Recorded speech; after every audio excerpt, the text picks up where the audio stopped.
তুফান একদিন ডিস্ট্রিক্ট লেভেলে খেলবো, কিন্তু বাশির ভাই জানতো না আমি একদিন ন্যাশনাল লেভেলে খেলবো। কি চাও তুমি? পুরা দেশ। হ্যালো, আপনাকে স্বাগতম আমাকে দেখতে এবং কি শুনতে ভিডিওতে ক্লিক করার জন্য। ভিডিও টাইটেল থাম্বনেল দেখে বুঝতে পারছেন আমি কি নিয়ে কথা বলবো। রায়হান রাফির নতুন মুভি তাণ্ডব, এই মুভির একটা ঘোষণা দেওয়া হয়েছে রায়হান রাফির, সেটা আবার সাকিব খানের সাথেই, যেটা কিনা তুফানের পর। বাট এখানে আমার একটা কথা, তুফান মুভির পর আমরা যারা খুব আগ্রহের সাথে মুখে আছি, কিংবা যারা সাকিবিয়ান আছেন আর কি, যারা সাকিব লাভার, তারা তুফান টু, বাট সেই জায়গা থেকে উল্টো একটা নিউজ আসলো নতুন মুভি তাণ্ডব নিয়ে। Okay fine. এখন রায়হান রাফির কাজগুলো আসলে কিরকম, কে কিরকম পছন্দ করেন, কে কিভাবে নেন, এটা নিয়ে আমার এখানে বলার কিছু নেই। সবার ধারণা রায়হান রাফির প্রতি এখন বাংলাদেশের ফিল্ম ইন্ডাস্ট্রিতে একটু অন্যরকম হয়ে গেছে।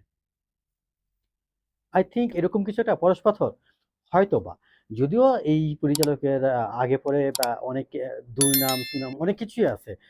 সো মূল কথায় আসি, তুফান টু মুভি না নিয়ে এসে তাণ্ডব নিয়ে আসতেছে। এখন এই সাকিবিয়ানদের যে চাহিদাটা বা আগ্রহটা তুফান টু নিয়ে, সেই আগ্রহ কিংবা ওই গ্যাপটা আর কি, বা যেই ক্ষুধাটা, ওই ক্ষুধাটা মেটানোর জন্য হুটহাট হয়তো বা কোনো কিছু করা যায় না।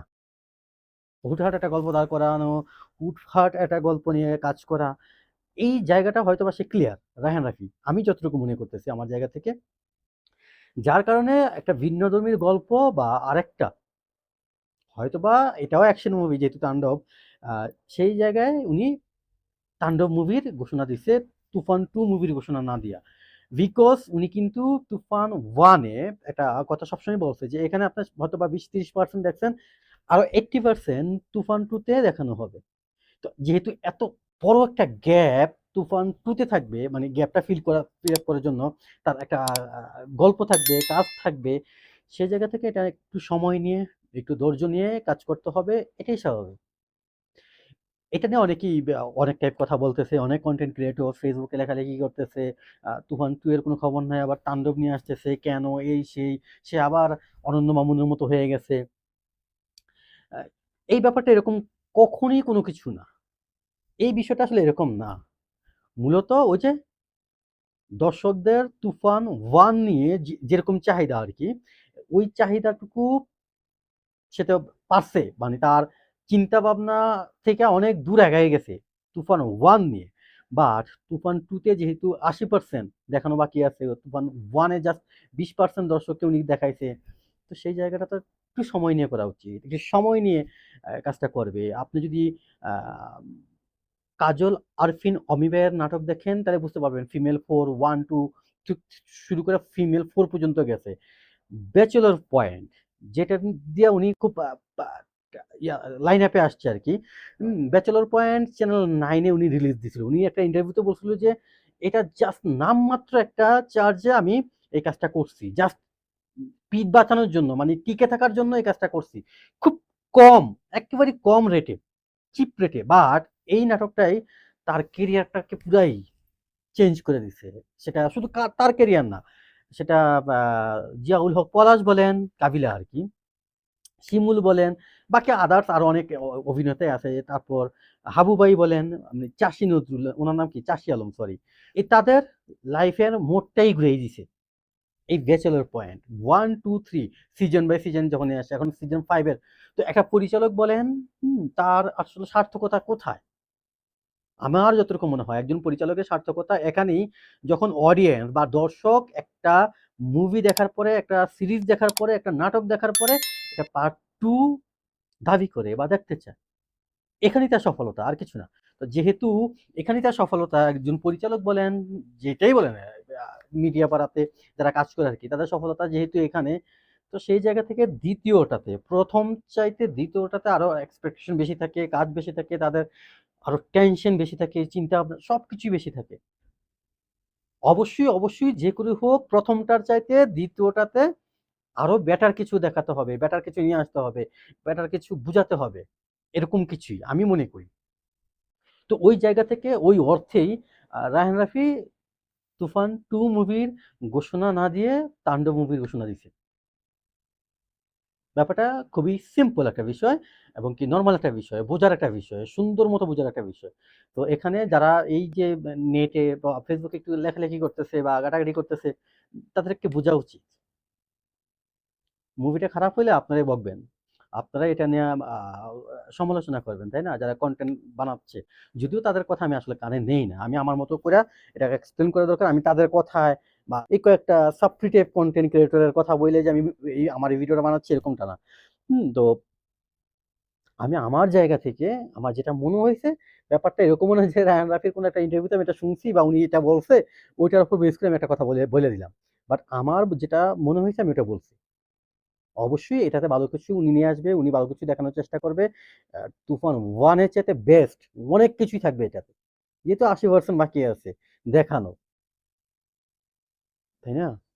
তুফান কি চায়? পুরা দেশ। একটা ডায়লগ ছিল, আরেকটা ডায়লগ, বশির ভাই জানতো না এই তুফান একদিন ইন্টারন্যাশনাল লেভেলে খেলবে, তাই না?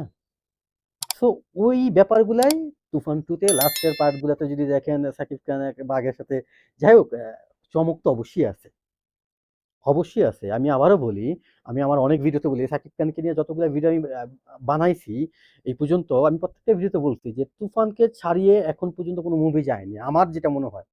এখন আপনার মতামত হতে পারে যে না প্রিয়তমা ভালো ছিল, রাজকুমার ভালো ছিল কিংবা দরদ ভালো ছিল, তুফান কিছুই না সেই তুলনায়, সেটা আপনার মতামত, হ্যাঁ?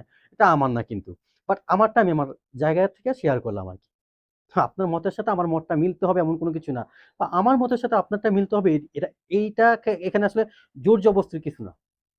আপনার রুচিবোধ, আপনার পছন্দ সবকিছুই আলাদা। সেইম আমার রুচিবোধ, আমার পছন্দ সবকিছু আলাদা। সেটা আপনার সাথে যাবে না, মিলবে না। তো ওই অর্থে আমি বলতেছি সাকিব খানের পিছনের মুভি এখন পর্যন্ত তুফানকে টপকাতে পারেনি। এটা আমার কাছে মনে হইছে। তো যাই হোক, সাকিব খানের তাণ্ডব মুভির জন্য অপেক্ষা করেন। এবার ঈদে আসবে। তাণ্ডব মুভি নাম যেমন কাজেও এরকম হবে হয়তোবা। এর চেয়ে বেটার কিছু আমরা পাবো তুফানের চাইতে, তুফান 1 এর চাইতে। আমার কাছে আমার কেন জানি মনে হয়। এখন তাণ্ডব 2 আবার যদি আমি জাস্ট আমার জায়গা থেকে বলতেছি, এটা আমার ফিলোসফি। এটা রায়হান রাফির মুখ থেকে শোনা না বা ওইখান থেকে কোনো তথ্য নিয়ে বলা না।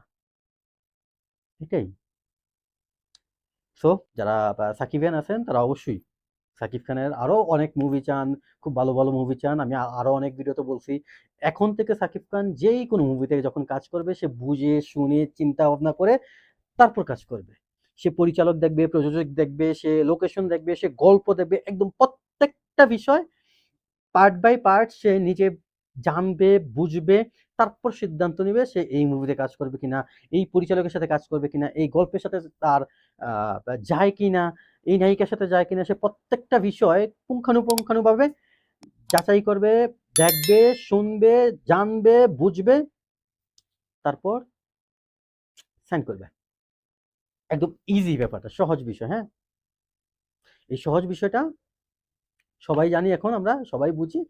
বাট আমরা এতটুকু মানতে রাজি না, এতটুকু জানতে রাজি না যে যত কিছুই হোক, যত যাই হোক, তারপরেও কোনো না কোনোভাবে প্রত্যেকটা মুভি সফল হবে বা বা খুব ব্যবসা করবে এরকমটা না। নায়কের হাতে থাকে না সবকিছু।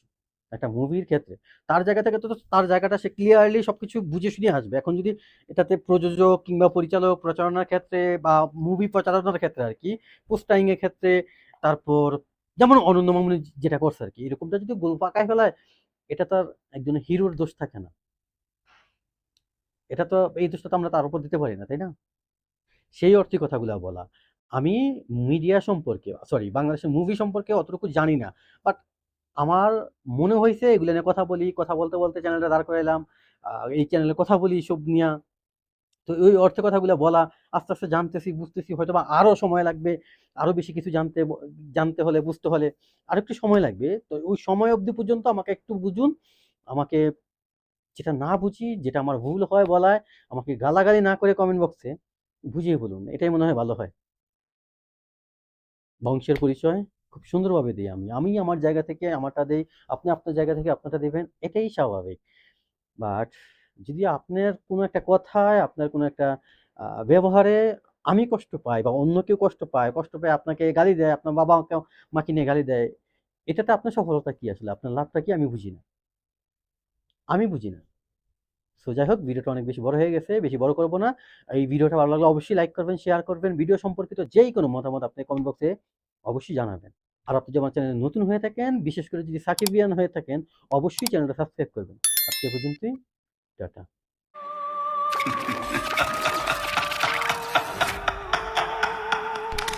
আমি তাহলে জিতেই গেলাম।